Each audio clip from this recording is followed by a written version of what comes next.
Welcome to the Daily News Currents. Today is Wednesday, January 15th, and for today's headlines we have: As art sales fall, auction houses pivot to luxury. Sure, the Romans were smart, but they could have been smarter. NPR shopped for 96 items at Walmart to track how prices are really changing. Pete Hegseth, Trump's defense secretary, pick, grilled at contentious Senate hearing. The New York Times takes OpenAI to court. ChatGPT's future could be on the line. As art sales fall, auction houses pivot to luxury. With both supply and demand for big-ticket art in a slump, Sotheby's and Christie's are making major bets on selling handbags, classic cars, and niche experiences. When artwork fetch spectacular auction prices, like the record $450.3 million for Leonardo da Vinci's Salvator Mundi in 2017, the world's focus turns for a moment to the arcane goings-ons of the international art trade. But the market in a downturn for the last 2 years. There's been few attention-grabbing sales at the world's two biggest and oldest auction houses, Sotheby's and Christie's. An exception came at November's marquee auctions of modern and contemporary art in New York, where the world's media, and social media in particular, were momentarily enthralled by the seemingly absurdity of a cryptocurrency investor spending $6.2 million at Sotheby's for a duct tape banana. But there's a big difference between $6.2 million and $450.3 million.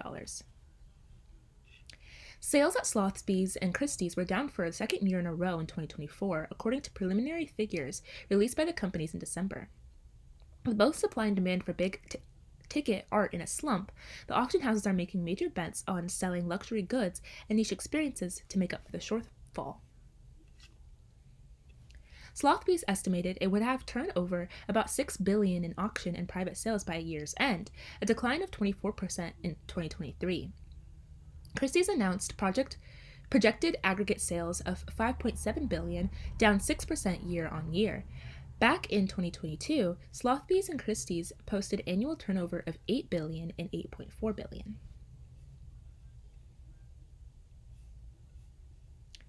The auction houses have major problems, said Christine Buron, the chief executive of the London-based company PX, which analyzes art sales results.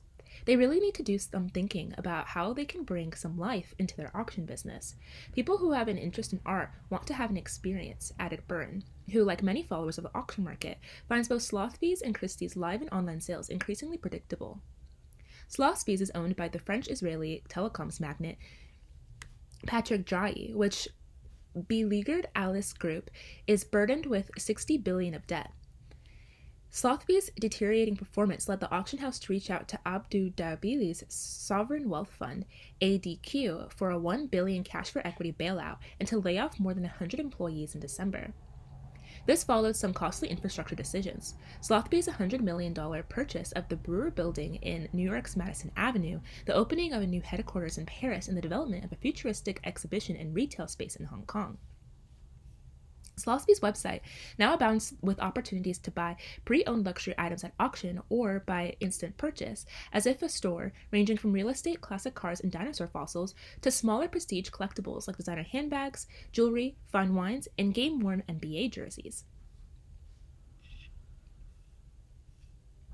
Josh Pullen, Sotheby's global head of luxury, says sales of such goods draw in wealthy clients who may in time start to buy high-end art. Luxury categories are for us a gateway for new, often younger collectors, he added. Last year, luxury generated about 33% of sales at Sotheby's, compared to 16% at Christie's, according to the company's communication teams. But the category attracted more buyers than art did. Guillaume Cerruti, the chief executive of Christie's, spoke to reporters last month during an end-of-year media call. Luxury has an advantage because of the model and the price points, he said. Luxury and art will merge with each other, he added, hinting at future synergies of presentation and categorization. Christie's is owned by the luxury goods billionaire Francois-Henri Pinault, whose Kering conglomerate has also been hit by flagging sales. After introducing handbag auctions back in 2014, Christie's is now having to catch up with Sotheby's, offering in luxury items and trophy collectibles like dinosaur skeletons. In September, Christie's announced that it had reached an agreement to acquire the California-based car auctioneers Gooding & Co., setting up a rivalry with Sotheby's car business RM Sotheby's, which last year turned over $887 million in classic auto sales.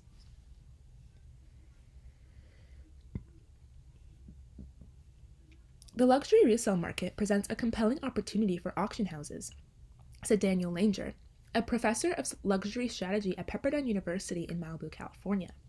Storytelling is a critical success factor in the luxury industry. Auction houses excel in this area. Take the recent banana auction as an example, he added.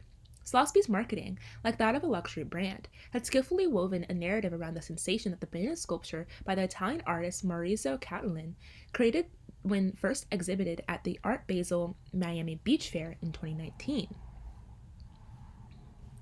However, this opportunity comes with significant challenges, according to Langer. He pointed out that unlike luxury brands, auction houses don't produce and price all of their own inventory. Profit margins on new luxury items are often much higher than their resold equivalents, and unlike conglomerates such as LVMH and Kering, auction houses can't scale their transactions through a network of retail outlets. These disparities between retail and resale could limit the overall financial impact of luxury for auction houses, he said. Changing spending patterns among the wealthy could also affect demand. Global sales of luxury flatlined in 2024 for the first time since 2008, excluding 2020 during the coronavirus pandemic. According to a recent report by the management consultants Bain & Co., the author reports that consumers were prioritizing experiences over products in these uncertain times, that the luxury goods market, rather like the art market, is suffering from buyer fatigue. The super wealthy in their 30s, 40s, and 50s are spending their money on luxury experiences, said Doug Woodham, the former Christie's executive who now advises on art-related finance. That's money that isn't being spent on a Matisse drawing, he added. With super luxury experiences, the social cash is much higher, said Woodham, who pioneered handbag sales at Christie's in 2014. For $500,000, I can have my 10 best friends on a lavish yacht. They will remember that more than sitting in my house with a Rothko on the wall. The global luxury yacht charter market grew to an all-time high of $16.3 billion in 2024, a 6% increase on the previous year, according to the business research company. It said that growth has been driven by the popularity of excessive and exotic travel destinations and the ongoing trend towards experiential luxury.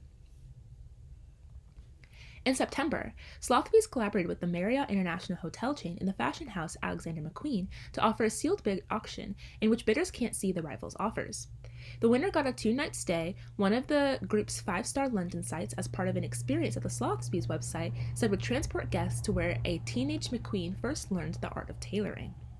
Also included were a 5-course fine dining meal for two, a bespoke tour of London with a private visit to the Victoria and Albert Museum, and a personalized photo session with Anne Ray, a longtime McQueen collaborator.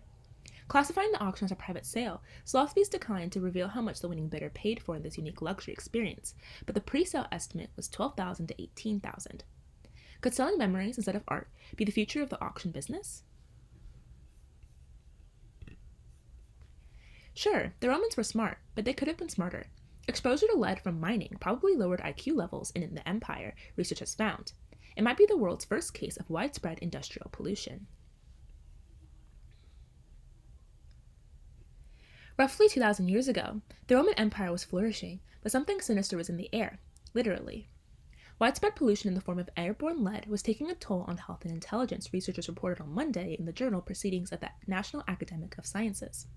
During the roughly 2 centuries starting in 27 BC, a period of relative stability and prosperity known as the Pax Romana, the empire extended through Europe, the Middle East, and northern Africa.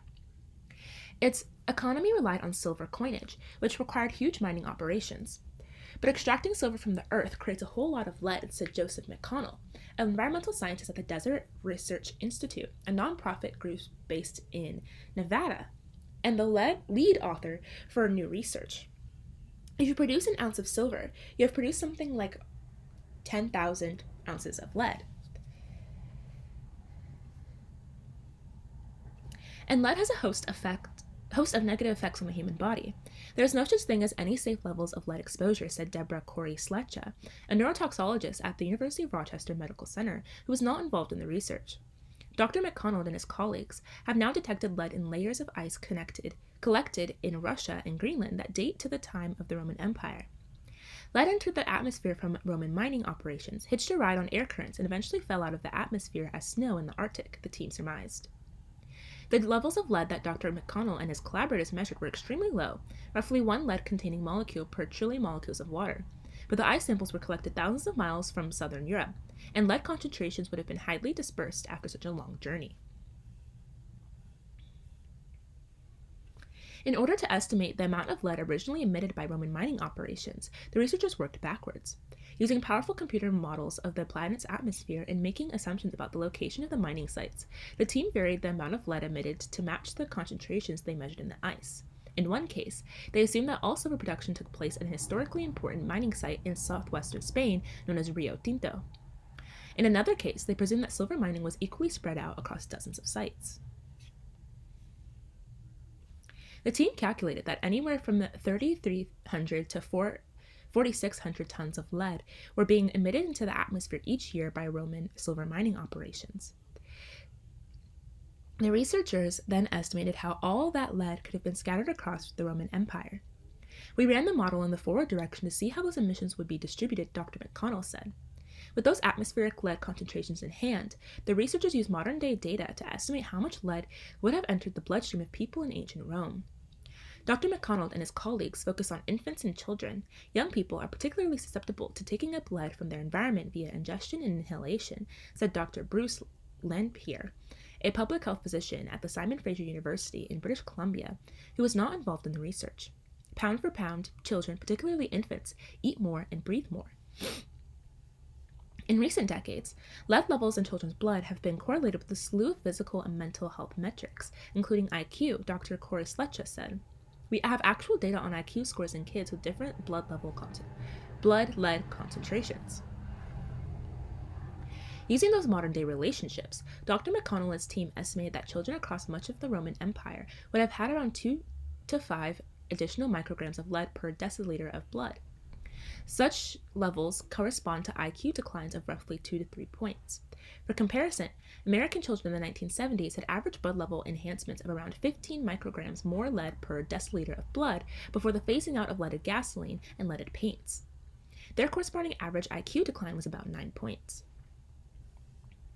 But lead exposure would have other negative effects on Romans as well.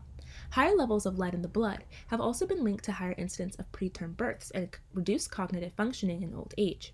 It follows you throughout life, Dr. Lanphier said. Some scholars have hypothesized that lead poisoning played an important role in the decline of the Roman Empire, but that idea has been called into question, at least when it comes to water contaminated by lead pipes. A 2014 study showed that, while the pipes were used to distribute water in Rome increased lead levels, the water was unlikely to be truly harmful. These new findings make sense, said Hugo Delisle, a geoarchaeologist at the French National Center for Scientific Research, who was not involved in the research. They confirmed the extent of lead pollution resulting from Roman mining and metallurgical activities. According to Dr. McConnell, the research also confers a dubious honor to Roman mining. To my knowledge, it's the earliest example of widespread industrial pollution, he said.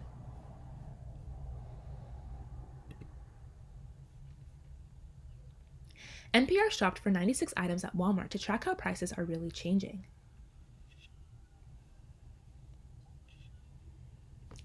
Ask almost any shopper outside the sprawling Walmart southeast of Savannah, and they'll tell you about the rising prices. The meat is going up, milk, eggs, everything is going up, said Celie Gardner, rolling a cart with some donuts in the parking lot.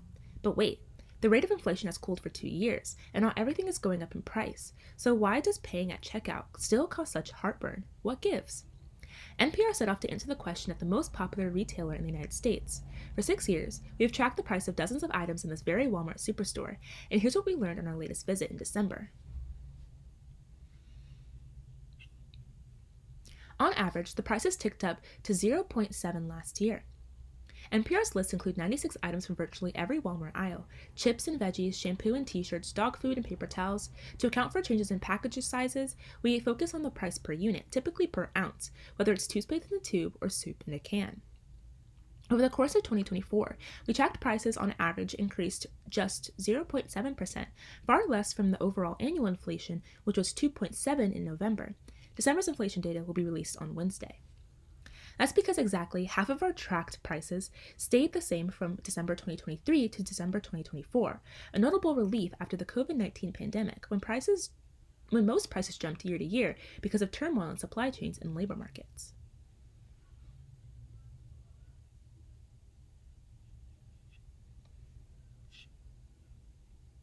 21 items in NPR's shopping cart actually got cheaper during the year, including garlic, bananas, and salmon. Another 27 products got more expensive, including eggs, ground beef, and laundry detergent.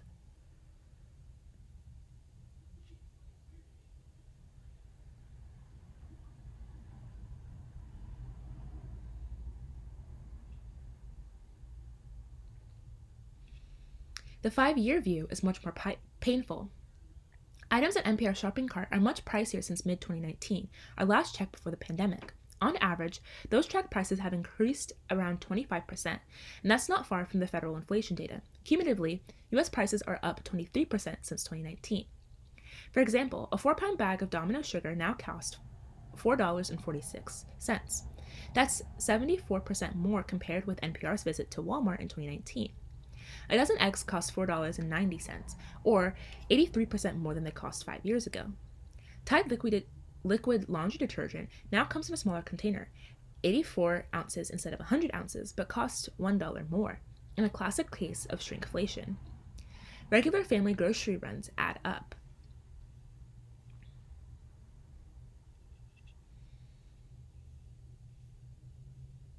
Back in 2019, NPR's visit to the suburban Walmart near an army base focused on the impact of then President Donald Trump's trade war with China.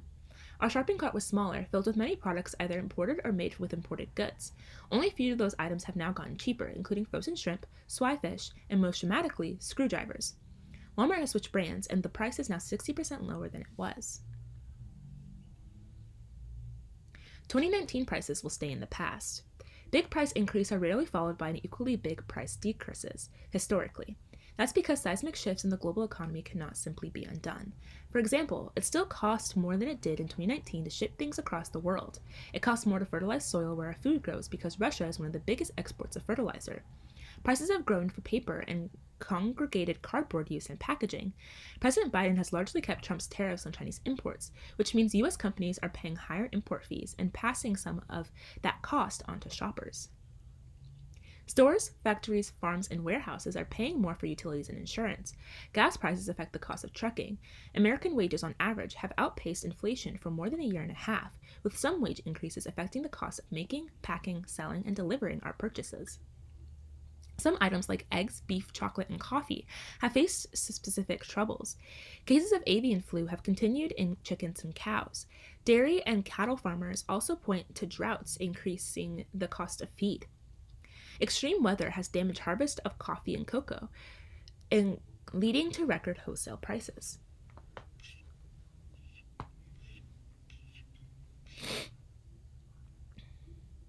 Here's what Walmart manufacturers had to say. NPR asked the companies that make the items in our shopping cart to explain their price increases. Some didn't respond, including PepsiCo, Frito-Lay, Eggland's Best, and Unilever, which makes Dove, Degree, and Vaseline. And from those that did reply, we heard a common refrain: it simply costs more to make stuff. The maker of Domino Sugar, ASR Group, sent a detailed list of price increases it has faced since the start of the pandemic.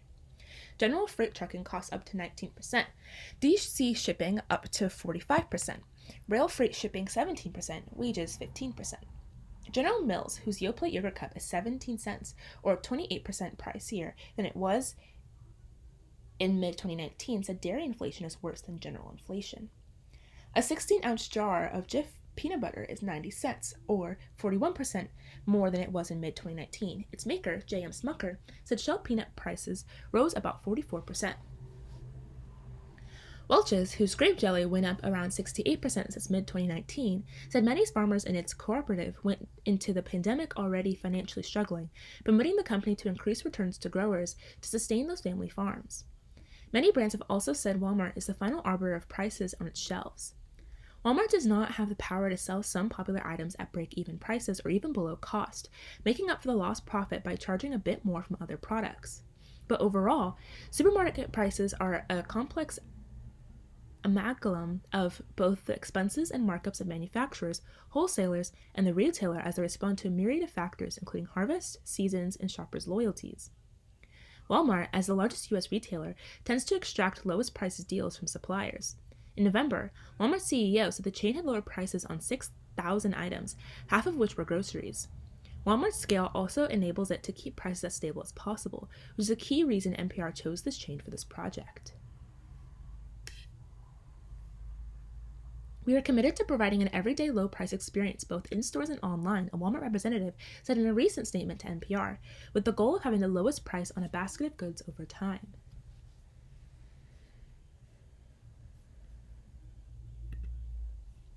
Pete Hegseth's Trump defense secretary pick grilled at contentious Senate hearing.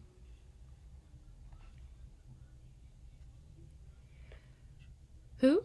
Pete Hegseth. Hegseth, 44, served in the infantry and was deployed to Iraq, Afghanistan, and Guantanamo Bay. He was awarded 2 Bronze Stars and a Combat Infantryman badge. Nominated for Secretary of Defense. You might know him from Fox and Friends weekend co-host, Fox News Channel. He faces questions about allegations of financial mismanagement, possible alcohol abuse issues, and payment to a woman after an alleged incident of sexual misconduct. Democrats question his qualifications to lead massive government agencies. Members are expected to press Hegseth on his position on women in combat. What does this role do? The Defense Secretary oversees the U.S. Armed Forces, second only to the President as Commander-in-Chief, and is a second senior member of the Cabinet. Democratic ranking members cites alarming allegations. Pete Hegseth, the Army National Guard veteran and former Fox News host, faced intense criticism early in his public hearing Tuesday before the Senate Armed Services Committee to serve as President-elect Donald Trump's defense secretary. Ranking member Senator Jack Reed, Democrat, Rhode Island, who previously voted for Hegseth's predecessors in the first Trump administration, said Hegseth lacks the character and composure and competence to hold the position of Secretary of Defense. He said he doesn't think Hegseth is qualified to meet the overwhelming demands of the job, and cited ongoing geopolitical threats, including China's undermining of U.S. interests, Russia's war against Ukraine that threatens the entire global order, and the continuing violence in the Middle East. Reed lists concerns about Hegseth's personal philosophy, his limited management experience, and reports about his role leading the political advocacy group Veterans for Freedom. In each year you were in charge, expenses far exceeded revenues until the organization teetered on bankruptcy and had to be merged with another group, he said. Reed also referenced Hegseth's book, The War on Warriors, where he questioned whether the Geneva Conventions should be followed, and his book, American Crusade, where he wrote that those on the left were not mere political opponents, but foes. I would ask that you explain why service members and civilians who do not share your political opinions can trust that they will not be targeted during your tenure, Reed said. Reed also acknowledged allegations of alcohol abuse and sexual misconduct. Previous staffers at Concerned Veterans for America have made allegations of Hegseth drinking on the job, fiscal mismanagement, and inappropriate conduct with staff. Former colleagues at Fox News have also alleged he acted inappropriately when he was drinking. Reed said he finds the allegations extremely alarming. Hegseth has pledged to reverse woke politics at the Pentagon and to reinforce the military on readiness. Reed said the military is both more diverse than ever before and more lethal than it's ever been. I hope you will explain why you believe such diversity is making the military weak, and how you propose to undo that without undermining military leadership and harming readiness, recruitment, and retention, he said. Hegseth addresses allegations of misconduct. The chairman of the committee, Senator Roger Wicker, Republican from Mississippi, acknowledged the allegations against Hegseth in his opening remarks. Regarding his personal conduct, Mr. Hegseth has admitted to falling short, as we all do from time to time, he said. It is noteworthy that the vast majority of the accusations leveled at Mr. Hegseth has come from anonymous sources. Wicker added, admittedly, this nomination is unconventional. The nominee is unconventional, just like that New York developer who wrote down the escalator in 2015 to announce his candidacy for president. That may be what makes Mr. Hegseth an excellent choice, Wicker said, saying Hegseth would inject a new warrior ethos into the Pentagon, bring energy and fresh ideas to shake up the bureaucracy. Hegseth referred to the various accusations as a coordinated smear campaign orchestrated in the media. He said people reached out to him saying they spoke with reporters who didn't print their quotes and blasted the use of anonymous sources. A small handful of anonymous sources were allowed to drive a smear campaign and agenda about me because our left-wing media in America today sadly doesn't care about the truth. I'm not a perfect person, but redemption is real, and God forged me in ways that I know I am prepared for. Early GOP concerns about drinking and allegations about behavior. In the weeks following his nomination in mid-November, Hegseth's nomination appeared to be on shaky ground. Senate Republicans openly expressed concerns about a potential drinking problem, previous statements about women serving in combat, and allegations of sexual misconduct. Some news outlets reported the transition was reviewing backup nominees for the post as the question swirled. Hegseth has denied an allegation, but he secured a non-disclosure agreement and paid the women in a settlement, the lawyer has said. Hegseth told Megyn Kelly on her podcast in December he would forego all alcohol if he is confirmed as defense secretary. Hegseth prospects improved when Trump backed him publicly in his first post-election broadcast interview, invited him to the Army-Navy game last month, and urged GOP lawmakers to get in line. In recent weeks, Trump's allies targeted wavering Republicans in a pressure campaign, including threats to recruit primary challengers to run against anyone who opposed him. Trump supporters have also dismissed news reports about his past behavior, saying that information has come primarily from anonymous sources. No Senate Republican is publicly opposing Hegseth, but some, like Senator Susan Collins, Republican from Maine, and Senator Lisa Murkowski, Republican from Alaska, have signaled that the public hearing will be crucial.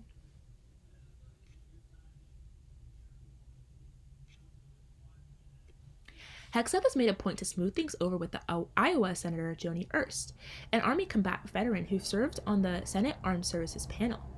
Ernst appeared to have remaining concerns after an initial meeting with Hegseth. She later released a statement suggesting that Hegseth shifted his views on women's role in the military. Other GOP senators said Hegseth committed to not touching alcohol if he was confirmed to the post.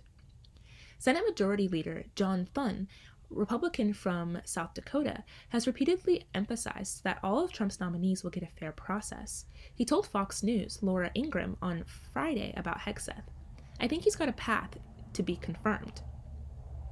Democrats are saying that they plan to press Hegseth on a range of issues, including his experience to lead a department with 3 million employees, news reports about mismanagement at a nonprofit he led, and an incident of alleged sexual misconduct. Democrats signal questions about qualifications.